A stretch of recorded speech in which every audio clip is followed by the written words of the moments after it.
Hello ma'am and sir, so ngayong video na to ay gagawa ako ng isang tar papel, tapos i-laminate ko po ito using scotch tape.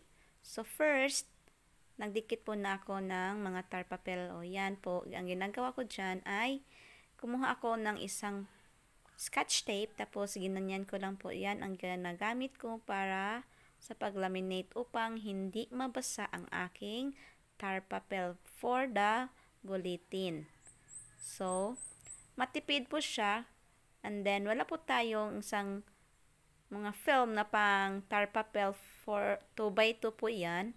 So, scotch tape po ang aking ginagamit. So, ganyan po. So, maganda naman siyang tingnan at malinis.